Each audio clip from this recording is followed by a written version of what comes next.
Hello, my friends. This is Nick Newman with the Conscienticon, where we share practical, spiritual, occult wisdom. I believe anyone can take a skill and transform it into cash. More on the practical side today with this episode, so please stay till the end. And before we get started, I want you guys to maybe think about maybe one or two skills that you have. And I want them to be as niche as possible. This means that this skill that you have is something that you rarely encounter other people having. Or it can be an interest that you rarely encounter other people having as well. Because a lot of these things on this list are going to have to do with the internet, right? We live in the age of the internet, okay? We have so many connections that we can make with people we don't even know. There are people that want things that you can provide that are on the other side of the planet, and they are waiting for you to create these things. Please stay to the end of the video, and I will actually leave you guys with a real life example of how I've done this. I've done this in other ways, but I am going to share a specific example of one of the ways I have taken art I've created and made money out of it. So stay to the end and I will reveal that secret. So we're going to start with lower tier ideas and work our way up to what I think are the most lucrative ways to transform your skills into money. Number 10 here, we want to facilitate transactions. What does that mean? Certain people need certain things. And if you are the person that can provide these things to those people or connect the person who has a resource with the person who has the desire, you can be the middleman and gauge the price of that transaction. Or you can even charge for that transaction yourself as being an agent, right? So many businesses out there make money this way. They're just in between people. Most realtors don't own houses that they're selling. They are just connecting people who are trying to sell a house with people who desire a house. So this is one of those things that isn't necessarily requiring a skill, but more so people skills in connecting one person to another. Maybe your skill isn't something creative. Maybe you have a skill that is a gift of speech or talking or making friends or communicating. There is so much money to be made as a middleman, and money flows like water. And if you stand in the right place, you're gonna get wet. Number 9, gambling and games of rigged chance. I don't really advise this at all. In fact, I should have made this number 10 as the worst way to go about making money. But I put it on the list because people do make money this way. There are people who are very skilled gamblers, skilled poker players, things like this. And I want to incorporate all possible skills that my audience may have. Maybe you're very good at games, which is kind of its own form of gambling. When you compete against other people, you're trying to become a champion.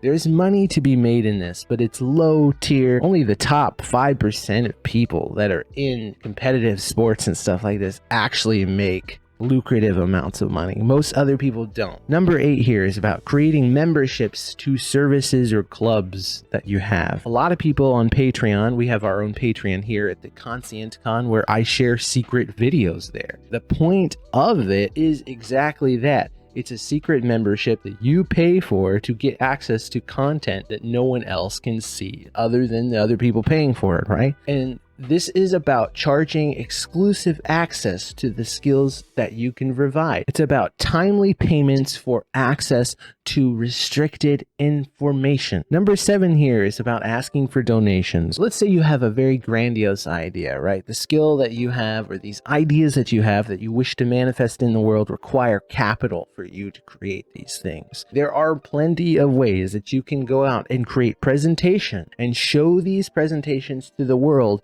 in order to get funded. And this is basically a donation or a gift or an angel kind of program. An angel investor is somebody who gives you money because they believe that what you have is going to take off. So if you have a grandiose idea and you have a way to present this or any sort of data you can provide to somebody else that has the resource or the capital that you desire, and you can get them to believe in that product, a lot of people will buy in. They will help create a reality, but you have to actually execute. You have to actually perform and provide the services that you say you're going to provide. Number 6 here, I'm just talking about physical labor. Okay, this is about trading your time for money. Okay, some of you have skills that are going to require physical labor.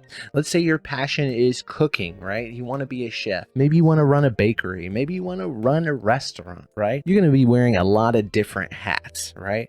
And no matter what it is that you decide to put your time in order to create money, it is going to require your time and effort and your love, your focus, at least at first. And then as time goes on, you can delegate tasks to employees. And then not only are you making money, other people around you are making money, right? And it's just imperative that you are providing a service. We got to remember these things. You are providing services that other people need to make the world better. And when you do that, when you get money, you don't feel bad about getting the money. You feel like, wow, you know, I did something that somebody appreciated. Can I do more of that? Right? And the money becomes side nonsense. It just happens. Sometimes in order to get your dreams up off the ground, you're going to have to do physical labor. You're going to have to do things that you may not want to do, right? But if your dreams are really worth it to you, then that's an obstacle you're going to have to crush. Number 5 here, investing, right? A lot of people don't think investing takes skill. Well, guess what? You're dead wrong.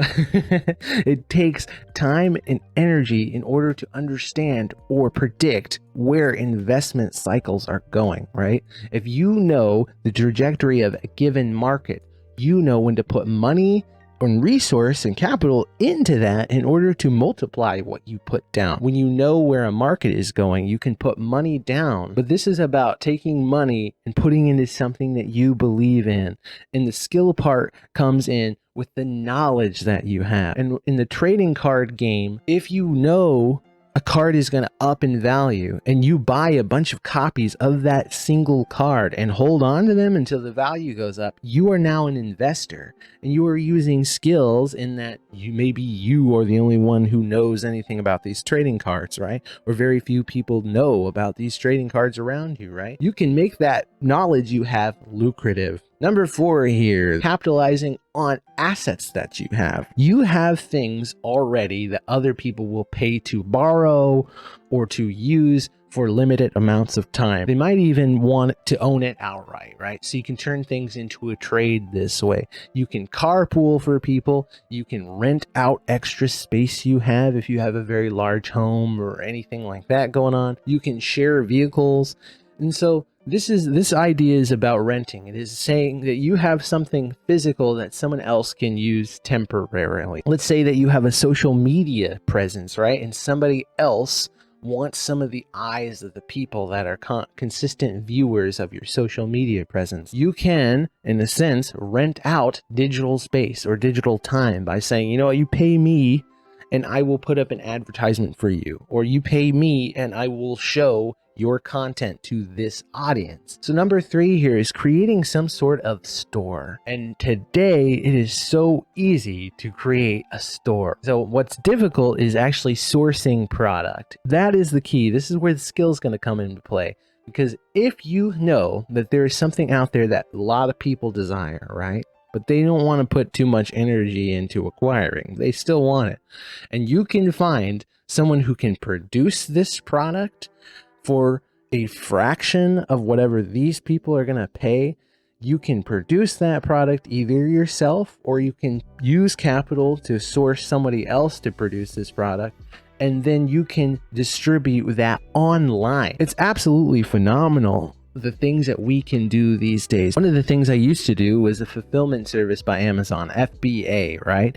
And this is a drop shipping service, which meant that I sent product to a warehouse, and people online who bought this, the people at the warehouse plucked the product off and shipped it to the people. So all I had to do was be the guy who found the product for a low price and then packaged it and shipped it to the warehouse, right?